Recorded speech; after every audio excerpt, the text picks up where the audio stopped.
Hi friends, welcome back to our channel simple cook book. ఈరోజు మనం ఈ వీడియోలో నాటుకోడి పులుసుని ఎలా ప్రిపేర్ చేసుకోవాలో చూద్దాం. ఇది చాలా చాలా టేస్టీగా ఉంటుంది. మనం ఇది మెయిన్గా పల్లెటూరులో ఎలా చేస్తామో అదే విధంగా చేసి చూపించాను. ఇది మనకి రాగి సంగటిలో కానీ, చపాతీలో కానీ, రైస్లో కానీ, దేంట్లోకైనా అదిరిపోయే కాంబినేషన్ అండి. ఈ విధంగా మీరు కూడా ట్రై చేయండి. ఇదే ప్రాసెస్ని ఫాలో అవుతూ ఉంటారు. అంత టేస్టీగా ఉంటుంది ఈ నాటుకోడి పులుసు. పల్లెటూరులో మనం అంతకుముందు ఎలా చేసుకుంటూ ఉంటామో అదే పద్ధతిలో నేను ఈ వీడియోలో చూపించానండి. వీడియో మొత్తం చూడండి, మీకు ఒక మంచి క్లారిటీ వస్తుంది. పులుసు కూడా అద్దరిపోతుంది. ఇప్పుడు ప్రాసెస్ చూద్దాం. ముందుగా 1 కేజీ చికెన్ని తీసుకొని శుభ్రంగా సాల్ట్ వాటర్ వేసి కడిగి పెట్టుకోవాలి. ఈ నాటుకోడి కాబట్టి మనం కొద్దిగా సాల్ట్ వేసి కడిగి పెట్టుకుంటే మనకి చికెన్ అనేది ఫ్రెష్గా ఉంటుంది. మీకు వీలుంటే సాల్ట్ వేసి కడిగి కొద్దిగా ఫ్రిడ్జ్లో పెట్టుకోండి. లేని పక్షంలో ఇలా సాల్ట్తో కడిగి వెంటనే మసాలాలు పట్టించాలి. రుచికి సరిపడా సాల్టు, 1 టేబుల్ స్పూన్ పసుపు, 2 to 3 టేబుల్ స్పూన్ కారం. నాన్ వెజ్కి కారం అండ్ ఉప్పు బాగా పడితేనే టేస్ట్ అనేది సూపర్గా ఉంటుంది. ఇప్పుడు 1 టేబుల్ స్పూన్ అల్లం వెల్లుల్లి పేస్ట్ వేసి బాగా కలుపుకోవాలి. మీరు స్పైసీ ఎక్కువగా తినని వాళ్ళు అయితే స్పైసీని అడ్జస్ట్ చేసుకోండి. కారం ఎక్కువగా తినేవాళ్ళు ఇంక 1 టేబుల్ స్పూన్ ఎక్కువగా వేసుకోవాలి. ఇలా బాగా కలుపుకున్న తర్వాత 1 టేబుల్ స్పూన్ ఆయిల్ వేసి ఇంకాసేపు కలుపుకొని పక్కన పెట్టుకోవాలి. ఇలా మనం ముందే మసాలాలు మొత్తం కలిపి పెడితే చికెన్కి బాగా పట్టి టేస్ట్ అనేది సూపర్గా ఉంటుంది. ఇప్పుడు గ్యాస్ వెలిగించి దాని మీద ఒక కడాయి పెట్టి అందులో 4 to 5 టేబుల్ స్పూన్ ఆయిల్ వేసుకోవాలి. నాన్ వెజ్కి ఆయిల్ కొద్దిగా ఎక్కువగా పడుతుందండి.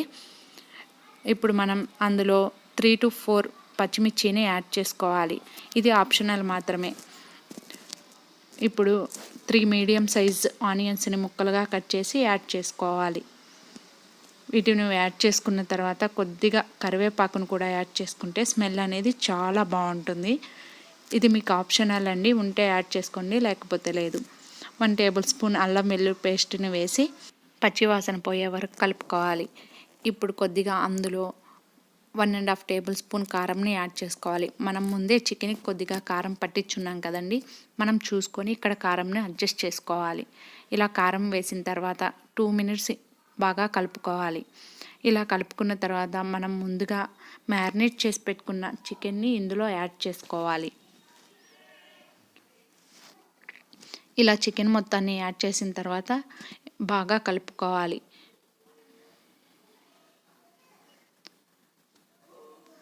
ఇలా బాగా కలుపుకొని మనం అలా మూత పెట్టుకొని 10 నిమిషాలు ఉడకనివ్వాలి. ఇలా ఈ చికెన్ ఉడికేలోపు మనం మసాలాని రెడీ చేద్దాం.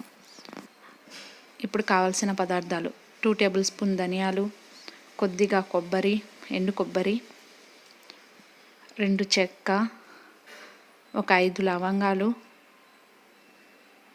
గసగసాలు 1 టేబుల్ స్పూన్ తీసుకోవాలి. ఇప్పుడు స్టవ్ వెలిగించి దాని మీద ప్యాన్ పెట్టి అది కొద్దిగా హీట్ అయిన తర్వాత అందులో ధనియాలు వేసుకొని కొద్దిగా ఫ్రై చేసుకోవాలి. ఇలా కొద్దిగా ఫ్రై అయిన తర్వాత అందులో గసగసాలు వేసి 1 మినిట్ ఫ్రై చేసుకోవాలి. ఇలా ఫ్రై అయిన తర్వాత చెక్క, లవంగాలు వేసుకోవాలి. ఇలా మొత్తం వేసుకున్న తర్వాత వీటిని పక్కన తీసి చల్లారనివ్వాలి. ఇవి చల్లారేలోపు మనం మూత పెట్టి ఉడికించుకుంటున్నాం కదండి చికెన్, ఒకసారి చెక్ చేసుకోవాలి. ఇప్పుడు మనం ఏమీ వాటర్ వేయలేదండి, బట్ వాటర్ వచ్చేసాయి. చికెన్లో వాటర్ ఉంటాయి. సో మనం ముందుగా చికెన్లో వాటర్ వేసుకోకుండా ఉడికించుకోవాలి. అప్పుడు మన చికెన్ చాలా టేస్టీగా ఉంటుంది. ఇలా ఉడికించుకున్న తర్వాత ఇంకొకసారి మూత పెట్టి కాసేపు ఉడకనివ్వాలి. అది ఉడికేలోపు మనం ముందుగా చల్లారి పెట్టుకున్న మసాలాలన్నీ వేసి మసాలాని గ్రైండ్ చేసి పెట్టుకోవాలి. చూడండి, మసాలా మొత్తం గ్రైండ్ చేసి పక్కన పెట్టుకోవాలి. ఇప్పుడు ఇంకొకసారి మనం చికెన్ని చెక్ చేద్దాం. ఇది నాటుకోడి పులుసుకి మనకు వాటర్ కొంచెం ఎక్కువగా పడుతుందండి. సో మనం 1 గ్లాస్ వాటర్ వేసి చికెన్ని ఉడికించుకోవాలి. ఇలా రసం ఎక్కువగా ఇష్టపడని వాళ్ళు వాటర్ వేయకుండా మనం చికెన్లో ఉన్న వాటర్తోనే ఉడికించుకుంటే సరిపోతుంది. ఇలా ఇంకొక 10 నిమిషాలు మూత పెట్టి బాగా ఉడకనివ్వాలి. చూడండి, చికెన్ బాగా ఉడికిపోయింది. టేస్ట్ కూడా సూపర్ ఉందండి. పులుసు ఎక్కువగా ఇష్టపడని వాళ్ళు వాటర్ యాడ్ చేసుకోకుండా చికెన్లో ఉన్న వాటర్తోనే మనం పులుసు పెట్టుకుంటే చికెన్ చాలా టేస్టీగా ఉంటుంది. బట్ మనం ఇక్కడ నాటుకోడి పులుసు చేస్తున్నామండి. నాటుకోడి పులుసులో వాటర్ ఎక్కువగా ఉంటేనే టేస్టీగా ఉంటుంది. ఇలా వాటర్ వేసుకొని బాగా బాయిల్ చేసుకున్న తర్వాత మనం ముందుగా వేసి పెట్టుకున్న మసాలా ఉంది కదండి, అది యాడ్ చేసి 2 మినిట్స్ బాగా ఉడకనివ్వాలి. చూడండి ఆయిల్ పైకి వచ్చేసింది, మనకి చికెన్ రెడీ అయిపోయింది. ఎంతో టేస్టీగా ఉండే నాటుకోడి పులుసు. ఇలా మీరు కూడా ఇంట్లో ట్రై చేసి ఎలా వచ్చిందో కామెంట్ చేయండి. ఈ వీడియో మీకు నచ్చినట్లయితే లైక్ అండ్ షేర్ చేయండి. ఇలాంటి మంచి మంచి రెసిపీస్ కోసం మా ఛానల్ని సబ్స్క్రైబ్ చేసుకొని పక్కనే ఉన్న బెల్ ఐకాన్ని క్లిక్ చేయండి. Thank you.